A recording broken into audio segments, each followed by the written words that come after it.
Next is Mrs. Rebecca Kiessling, and we're very thankful that Rebecca is here. She's testified in many states, nationally, internationally. She's a Christian woman. She is a wife. She is a mother. Had a nice time with one of my daughters last night, sitting down and enjoying dinner with Mrs. Kiessling and getting to hear her walk with God. It was so beautiful to hear God working in her life. And I hope you will listen carefully as she comes forward. You know, now, I don't know if it was a typo, but on her website it says she speaks like 75 times per year. You think Rebecca is devoted to this cause? Yes. I hope that you will give Mrs. Kiessling your full attention as she comes and talks to us. She's an attorney. She's the founder of Save the One. And I want you to hear the words of Rick Perry, the governor of Texas at the time when he was running for president. He changed his mind on this issue. And here's what he said. This is a quote from him. He's talking about Rebecca Kiessling, Mrs. Kiessling. He said, "Looking in her eyes, I couldn't come up with an answer to defend the exceptions for rape and incest." Please welcome Mrs. Rebecca Kiessling.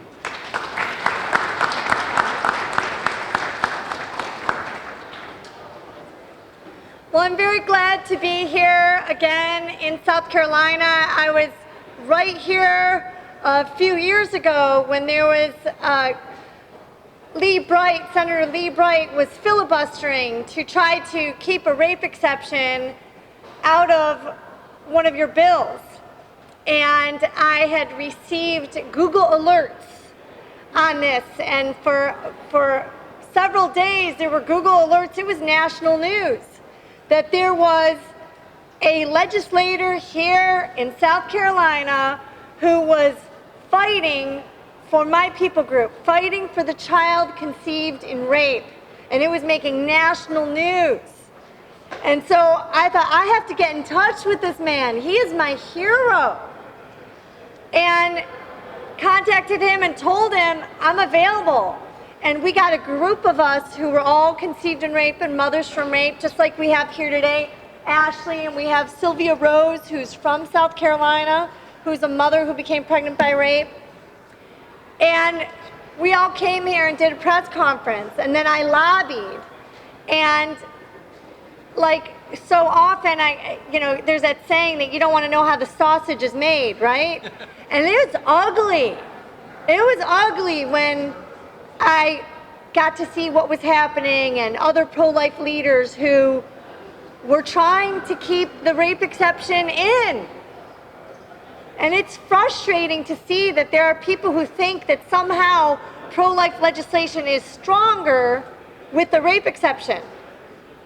I'm from Michigan, where we've never had a rape exception in a single bill, because Right to Life of Michigan made a decision at their outset that they would not forsake the child conceived in rape, that they would not engage in child sacrifice. That's right.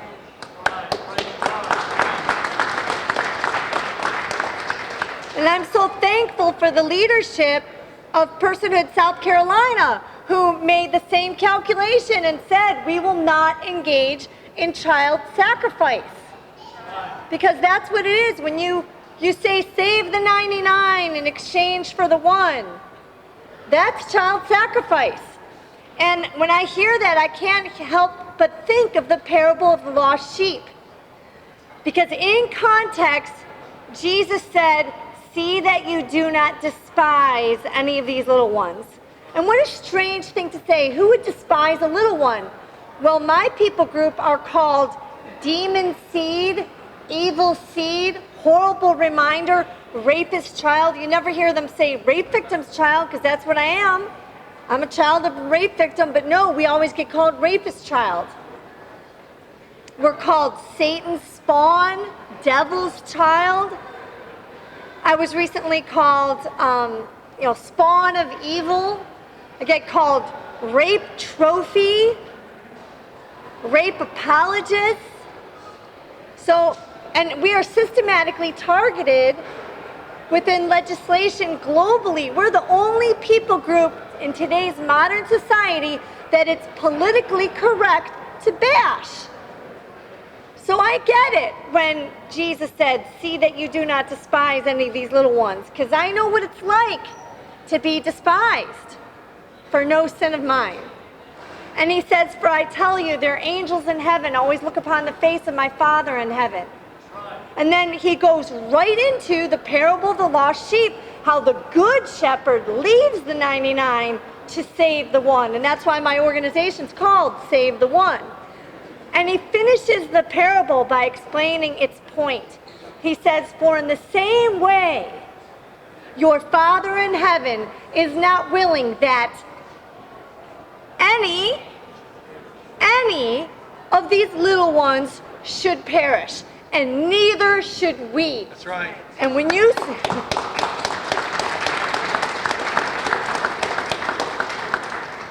you say save the 99 in exchange for the one, you're saying that you are willing that these little ones who are despised, who are at risk of being killed, should perish. And that is completely contrary to the heart of God. And the fact is that when all aren't protected, none are protected. Norma McCorvey, Jane Roe, says that she was told by her lawyers,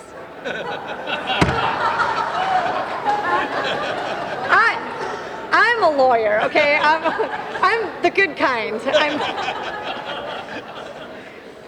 But she was told by her lawyers to lie and say that she was gang raped, that it would make her case stronger. She did an affidavit to the court when she tried to get her case overturned years later. Roe v. Wade was based upon the lie of rape. And in footnote 54 of the court's opinion, under the personhood discussion, the court pointed out the fact that Texas had certain, I talk with my hands, sorry, pointed out the fact that Texas had certain exceptions and exemptions, and that undermines your whole argument for personhood. So they were basically saying, you hypocrites, you don't really believe that's a person, because if you did, there'd be no exceptions. And they were right.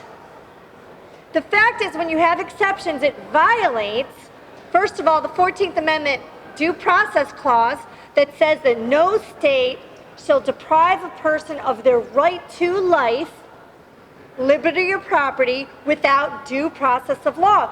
Tell me, where is the due process? I ask legislators, and you please ask your legislators here, are you advocating for a law here in South Carolina which would authorize rape victims to be able to pay someone to kill her rapist? Or just her innocent child? Because that's what abortion is. It's a hit. Planned Parenthood abortion clinics are paid assassins. That's right. And can you imagine a legislator sponsoring a bill, no due process whatsoever, authorizing rape victims to be able to pay someone to kill her rapist? But that's exactly what's happening with abortion. That's exactly what they're defending when they have exceptions. Absolutely no due process whatsoever. And then the second part of the 14th Amendment says that no state shall deny a person equal protection. And when you target my people group, you are denying us equal protection of the laws. And I want to make one thing clear. Did I mention I'm a lawyer? We will sue the state of South Carolina if you add the rape exception. We sued Iowa when they had a rape exception in the heartbeat bill, and they had fetal abnormalities exception that violates the Americans with Disabilities Act. And you target us, that violates our equal protection. We have local counsel here. I guarantee you we will sue the state of Iowa if you target our people group like that.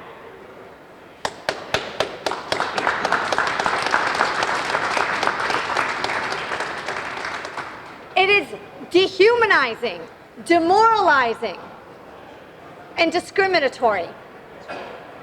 It sends a message to our people group that we are worth less than everybody else, that we are subhuman. Imagine if you had an exception in cases of Jewish babies, or if you had an exception in cases of black babies. Would not the NAACP be suing for targeting their people group? Because the message that is sent is that you are worth less, that there's something wrong with you, that you're subhuman. And nobody else would stand for that. But somehow, we have become the scapegoat. Not the sin eaters, not only being forced to eat the sins of the rapists, but the sins of mediocre politicians. Amen. And it's sad that there's certain pro-life leadership who cares more about protecting mediocre politicians than they do about protecting the innocent child. I did not deserve the death penalty for the crime of my biological father. And I owe my birth to legislators who protected me. The 1931 law in Michigan that's still on the books with no exceptions. I'm thankful that there were pro-life legislators who recognized that mine was a life worth saving. Because my birth mother went to 2 illegal abortions. She did not choose life for me. She chose abortion. And she backed out of fear for her own safety, and because it was illegal. Legality matters. And I owe my birth to legislators who protected me. You all are my heroes.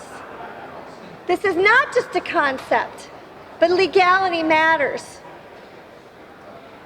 And when I met my birth mother, she told me she would have aborted me if it had been legal. She said it should have been my right. But 6 years later, she changed her mind about abortion. And now, decades later, we are both so thankful that we were both spared.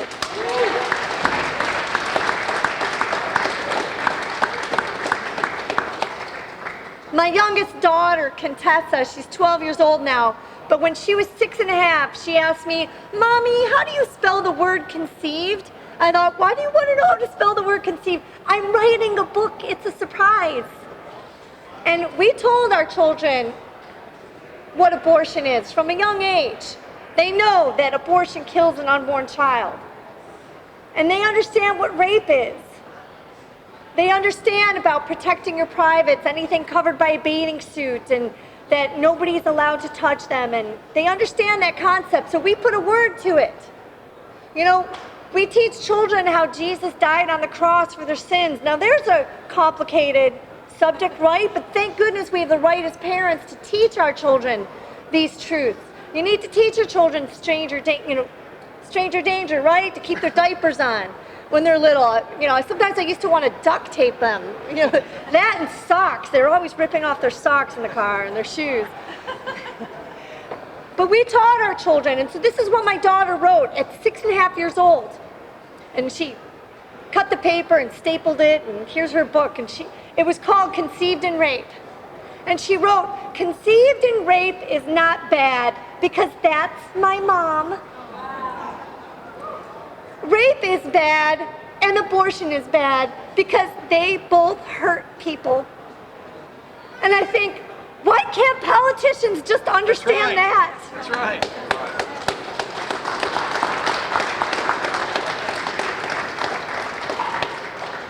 And if this was your own mother, would you not want to affirm her value?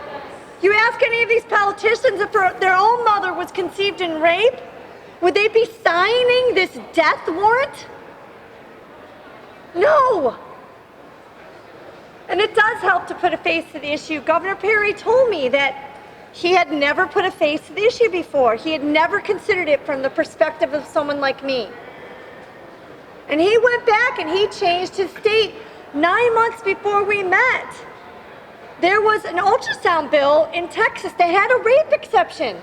Didn't even say that a woman couldn't have an abortion. Didn't say that she had to view the ultrasound. Yet they added a rape exception because somehow it was so offensive to even suggest such a thing to a rape victim. That kind of mediocrity, he went back and changed. After we met, not only did he sign a personhood pledge that was no exceptions, no compromise, the presidential pledge, and so did Newt Gingrich. God used me to change both their hearts during their presidential campaigns. He went back and they passed some of the strictest laws, some of the best abortion bans in Texas, and not one of them had a rape exception afterwards. And it goes to show that you can change hearts and minds. And of course, there's that principle of whether your words fall on good soil, you know, and unfortunately, there's going to be instances where there's not good soil, but you can change hearts and minds. So do not be afraid to speak up. Do not be afraid to share why it is that you would be in an event like this today. And it's stories which pierce the heart in ways in which arguments cannot. And that's why Jesus spoke in parables, told stories. I love the story in Ezekiel 16 where you have the child that's left by the side of the road. And it says that, I think it was your mother was an Amorite, your father a Hittite, or it was maybe reversed, but it says on the day you were born, you were despised. And that makes me think that that was an instance of rape. Like maybe there were two warring groups and being despised on the day they were born. It says that you were laying there on the side of the road with your cord still attached, which meant that child would have died. It said nobody had pity on you. Nobody cleaned you off. He says, but I saw you and I said, live. That is the heart of God. And we are all expected to rescue those who are being led away to death, hold back those who are staggering towards slaughter. And if you say, but we knew nothing of this, does not he who weighs the heart perceive it? Does not he who guards your life know it? Will he not repay each person according to what he has done? That is a strong charge, and we each have a responsibility to be those rescuers, those heroes that we are called to be, without exception, without compromise. And we're told in Deuteronomy that you are not to punish the child for the sins of the father. The child is not to be put to death for the sins of the father, but each is to be punished for his own sin. That our slogan, punish rapists, not babies, is a biblical principle. But it's our system of justice, and it is barbaric to punish an innocent child for someone else's crime. You know, they accuse us of being antiquated. You know what's antiquated? It's child sacrifice. That's antiquated. Punishing an innocent person for someone else's crime is antiquated and barbaric. We're the ones who are civilized. Fight back, remind them of that. And I'm so thankful for the Personhood bill. I've been national spokeswoman for Personhood for years. I was part of the leadership in the very first Personhood petition drive in the country in Michigan in 2006. I wrote about personhood when I was in law school, my 43-page essay. If you Google philosophical abortion essay, it's usually ranked anywhere from number 3 to number 1. And it's a thick philosophical piece based upon legal principles. But I talked about personhood when I wrote in 1993, because in the early 70s they were talking about personhood. Because that's what the 14th Amendment says. It doesn't say no state shall deprive a living human being of their right to life. It says person. And personhood is a legal concept. And again, in the personhood discussion, the court in Roe versus Wade said that it analyzed state laws, federal and even international, historically, and did an analysis of whether the unborn have been recognized as persons. And I believe they erroneously concluded that they haven't been recognized as persons in the full legal sense. And really, the law is schizophrenic. The law recognizes unborn as persons and allows legal protection. You have a right to inherit if you're unborn. And the court can, in every single state, there's a law that authorizes the court to appoint a guardian ad litem to represent the best interests of an unborn child in an inheritance case, because they have a right to inherit that's fully capable of being legally protected, just not your right to life. The law is schizophrenic. You know, women, you know that you go in for an x-ray, you have to sign a release that you don't believe that there's any chance you could be pregnant, and you're given a lead apron, because even from conception you have a right to be protected from damage during an x-ray. But the law is schizophrenic, so there's all these different areas where there are legal protections. But the court concluded they haven't been recognized as persons in the full legal sense. So to me, that's an instruction to the states that if you want to have personhood, you have to recognize them as persons in the full legal sense. How do you do that? You do that with personhood legislation, with personhood amendments. And I can't believe that it took that long for pro-life leaders to figure that one out. And I'm really glad to be part of this personhood effort, because that is the key to ending abortion. You have to have personhood. And that includes protecting embryos from conception. That includes every single life without exception. Protection from conception without exception. That's personhood. And so thank you so much.